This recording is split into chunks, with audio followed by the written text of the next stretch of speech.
Africa,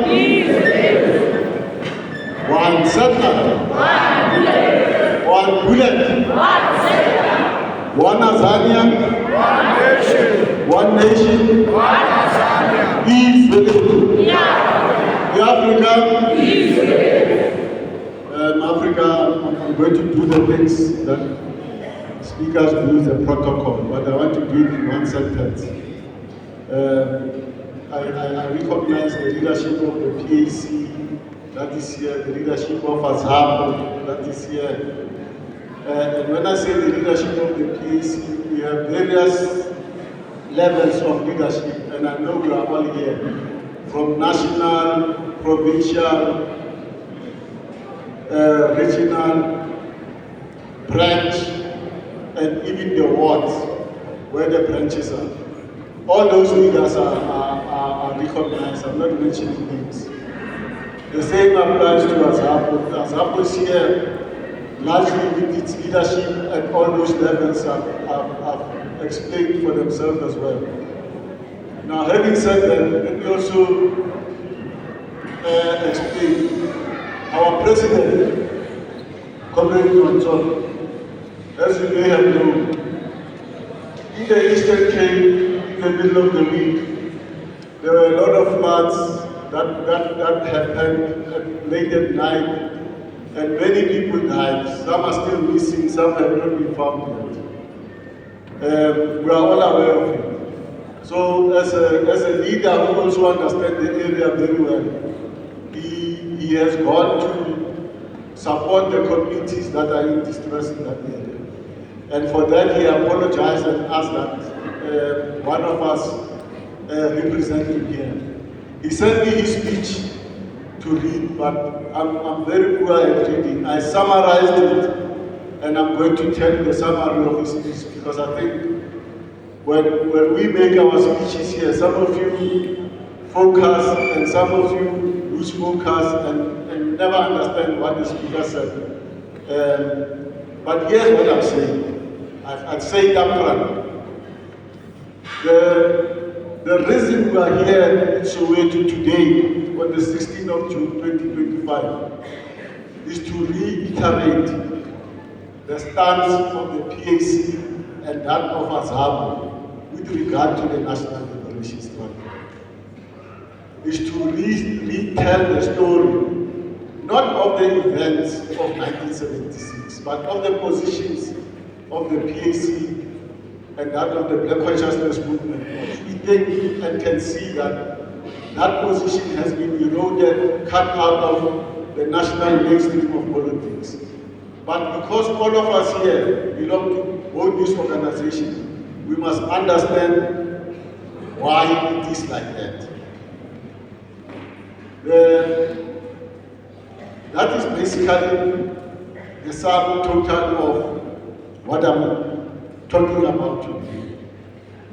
Africa, all of us know that our leaders, when 1976 events happened, our leaders, most of our leaders, including Seroke, who is the supreme leader of the PAC as president of the organization at the time, were restricted and banned. But our leaders were conducting an underground struggle. They were leading activities. They had not given in to the occasion because the Boers had harassed people in prison. They were continuing with the struggle. And all of that was reflected in the Betal trial. In the Betal trial, there was the 18 accused. There were also the co-conspirators, a list of other people who conspirated, who were working with the PAC leaders and Black Consciousness leaders at the time.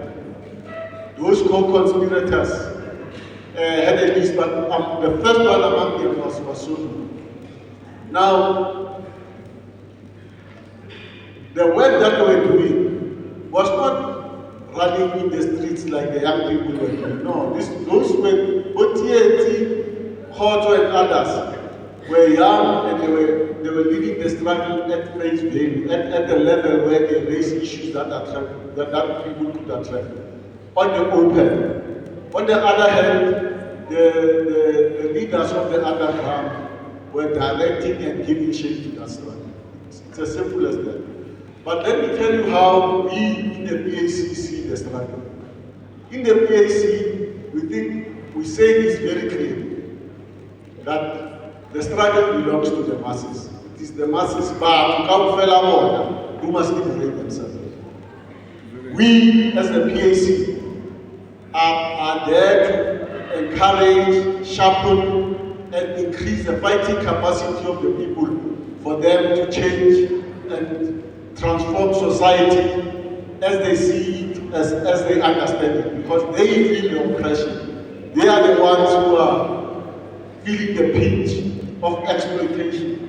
They are the ones who know where the destiny goes. And in our history, there are periods when our people, the African people, in their glorious struggles, have taken the struggle from this level to a higher level. And I want to just state three of them. In the 1940s, in the mid-40s, about 1943, 45, the youth representing the voice of the masses felt that the African people cannot be continuously oppressed forever. They must fight and change and lead their own country. They formed the Youth League, led by Anton Hakelenberg. He was the most articulate, and he expressed what that struggle was. So the Youth League became in relationship with the Congress at the time, the African National Congress of the time. It became a party within the party, but the Congress managed to take the politics of the country from a few people to a majority of the people. So they recruited a lot of people into the struggle. The Congress, the leadership was made up of all people who were educated, who spoke a lot, but they were not related to the masses. That's one example. In the 50s,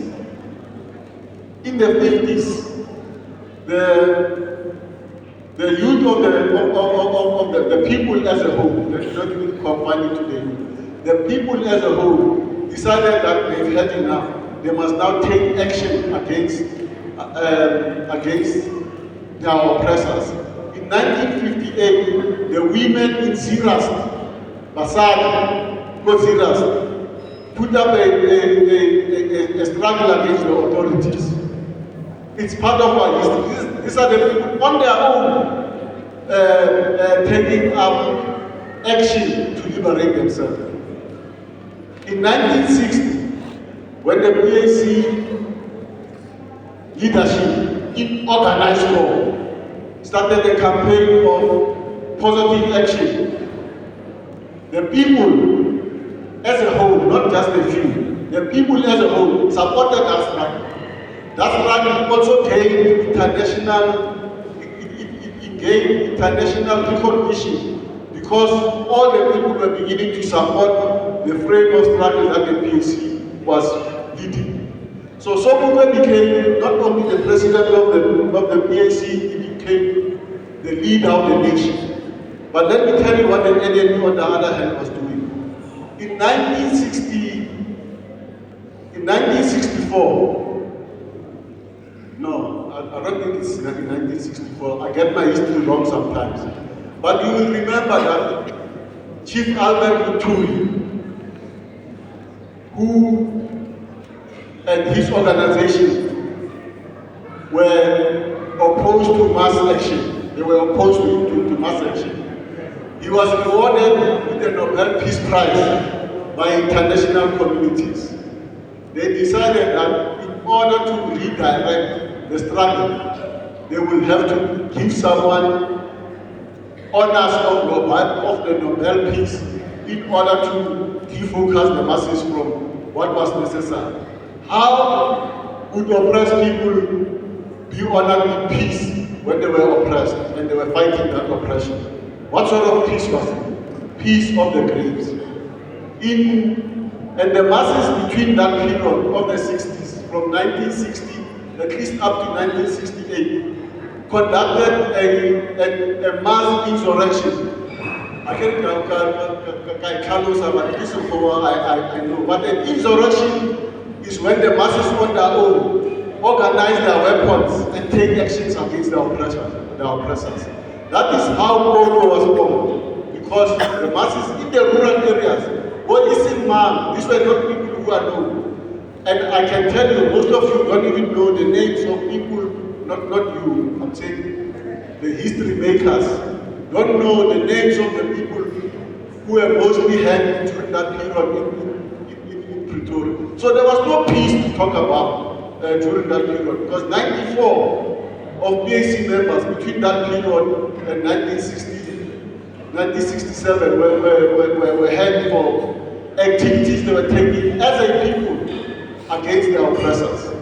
So the masses on their own, if we have faith in the masses, we will go somewhere. And we, the PAC, have faith in the masses. In 1976, the event of 1976, whilst there are many people who have explained it in many ways, from the PAC position, the masses as a whole, the Zambian masses, were ready to confront the enemy. And that readiness was shown by younger people being able to throw a stone and a rock at the hippo or at the police or the armed police who were roving in the street. Young people are doing this. In other words, as Seroke teaches us, the people who are now beginning to feel that it is important to respond to the brutality of the system on their own. And when the people did that, the PAC was behind them. The PAC and the Black Consciousness Movement were leading up front on those issues. In the 80s, between the period of 1983 and 1984, again the masses as a whole, the masses of our people, stood up to protest against the parliamentary changes, the constitutional changes that were taking place in the country. The masses on their own were fed up and were beginning to flex their muscles, to show that they can confront the enemy on their own. During that period, again, the Western powers chose one person and gave him the Nobel Peace Prize to water down the struggles of the masses. The masses erupted in numbers and their struggles were watered down. And you will see that their struggles, even though their struggles were watered down, the masses came back again.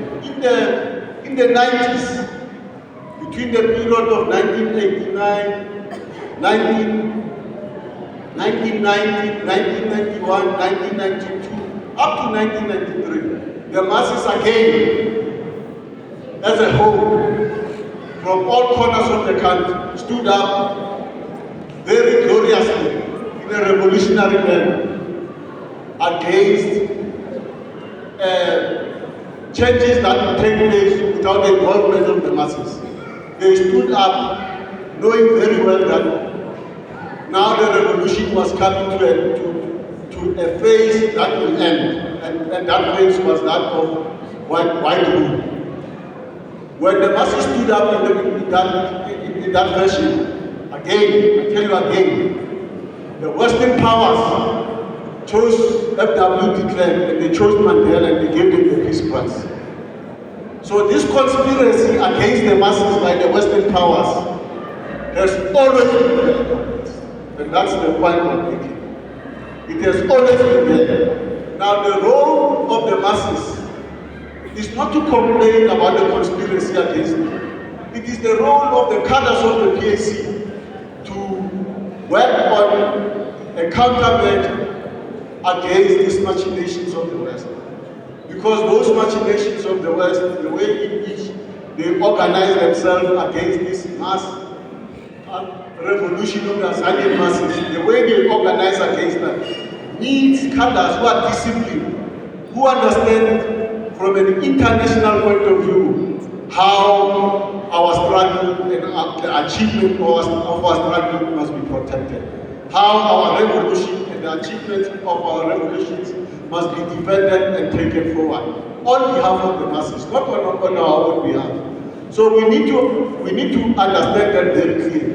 I'll make an example today. It's the 16th of June 2025. You will notice that when the PAC organizes an event like this, where we demonstrate, we flex our muscle, we show that we are organized and we are ready to go to Congress this year in a united PAC. When we are ready to say that and show and demonstrate that, the corporate media is not here. Because then they will have to show us as a winning combination with that of AZAPO. They will not show us. They want to show us as a disorganized entity without leadership, without focus, without ideology, without political theory, as an entity that just continues without knowing what, so that the masses must look at us in a negative way. The masses, we need Baba Tubaru, Mama Africa. They are aware, they are not stupid. They are aware of what's going on in this country. They are aware. In 1994, when we decided that, no, we are not going to sacrifice ourselves in such a manner, we are going to contribute openly, wholeheartedly towards development of peace and seek that. We did that. But look at what has happened in the past 30 years. Not even a single step of progress has been seen by the masses. What we have are really cosmetic changes that mean nothing. These are cosmetic changes that benefit a tiny few middle class that comes from our own communities who have wanted to replace white with themselves, but not change the material conditions of our. We've seen that, and that one has failed, because it is not the struggle of a tiny minority. Our struggle is a struggle of the majority of our people. And how do we identify the struggle of the majority of our people? Because first, the dignity of the African people, the dignity is here,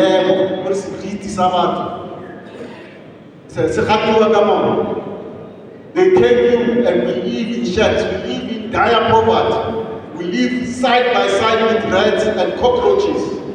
We live that life because it is what has been assigned to us as a people. We are dehumanized, in other words. To extend it even further, we live in places that are very congested, where you can't even flex your muscle. That is, you can't flex your arms, you can't have your kids running in the street.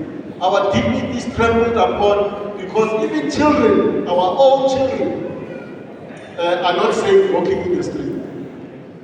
They are not safe, they are being murdered, the murderers, the criminals. These are the people who are in the forefront, who have gained an upper hand, not the masses. Our women, and if you want to know a nation, look at its women. Don't go anywhere. This is what Madam Kuma says. If you want to look at the quality of a nation, look at its women. Okay, let me change it. You know this very well. In our own cultures here, no.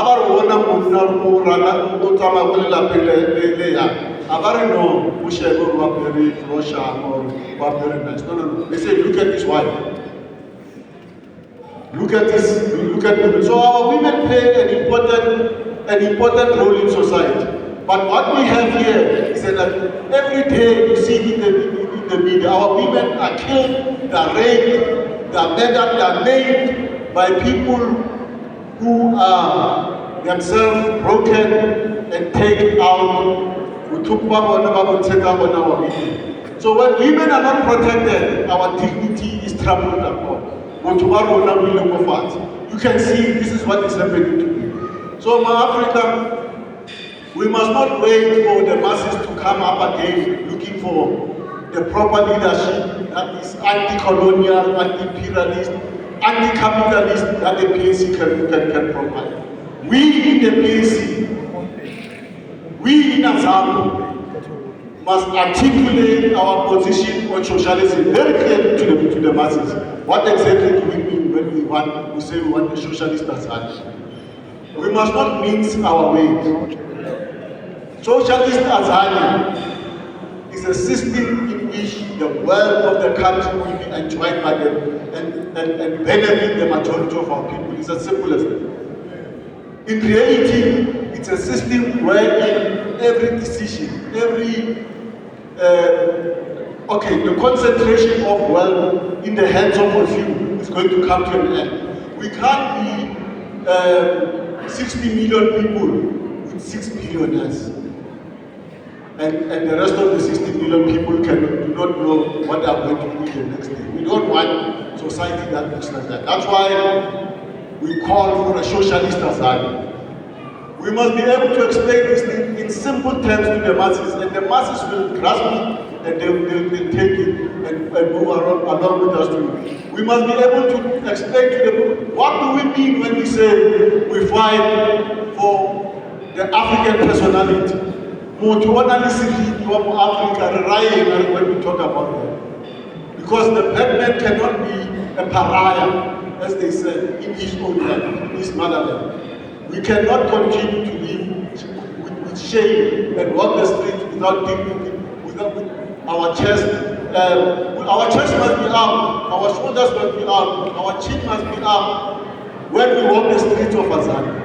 And we can never do that if we are not politically conscious, we are not mobilized to understand this.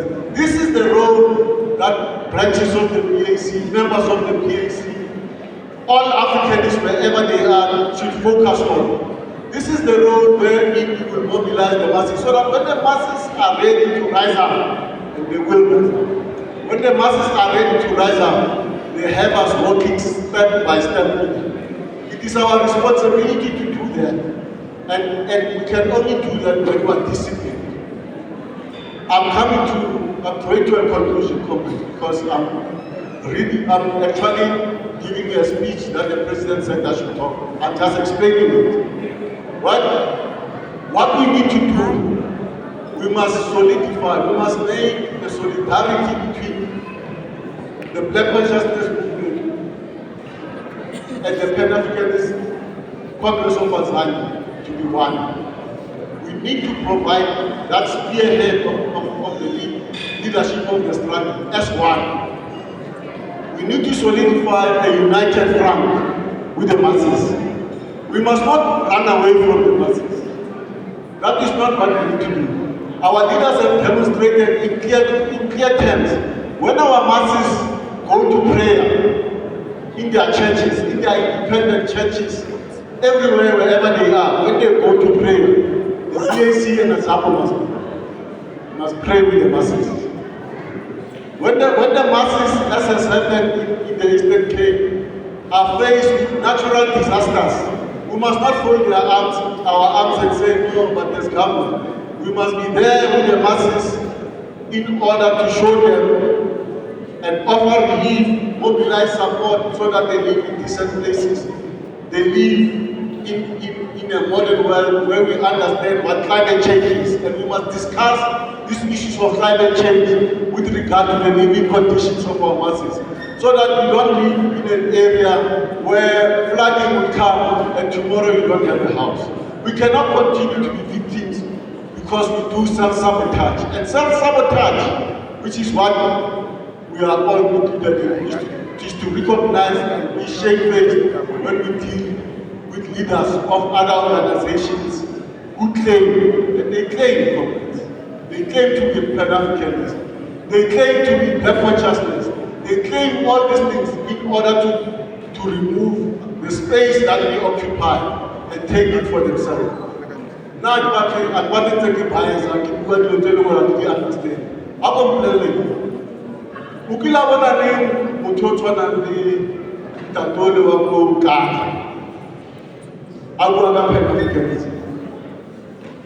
Ukila wana kaya batu wana ndibu olu wa otwere government olu wa mandaso. Abu are ulida batu kwa haya na ile So we cannot allow these people to take our space. And it is also important, comrades, I'm saying this, both to AZAPO and to PAC. At every level, we must not be afraid to confront political organizations that work in our space and talk to them and show them the light. So people either want to listen, but I tell them, the masses will work on that part that is and the masses include every formation where we are. So we must not be afraid to run away from our duties. I'm concluding, comrades. We have a national congress in the PAC in December of this year. All our forces, all of you, and I'm now talking this from a position as treasurer of the PAC, for the first time this year, well, I've been the national treasurer, this is the third year. The other years we were very slow. The first time that I see members have increased their subscription. So most of our members, an overwhelming majority of our members are in good standing.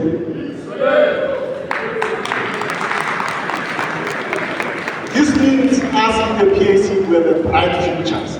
When we go to the Eastern Cape, we are going there with confidence. And we will come out confident from that conference.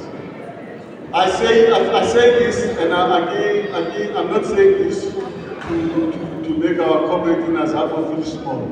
The comrades in AZAPO in July are going to the national conference. And we wish them well at the conference. We wish that they come out strong from that conference, and this unity between PAC and AZAPO should continue from strength to strength. I think is within the Africa, one as one nation. Thank you, Africa Seroke. Thank you very much.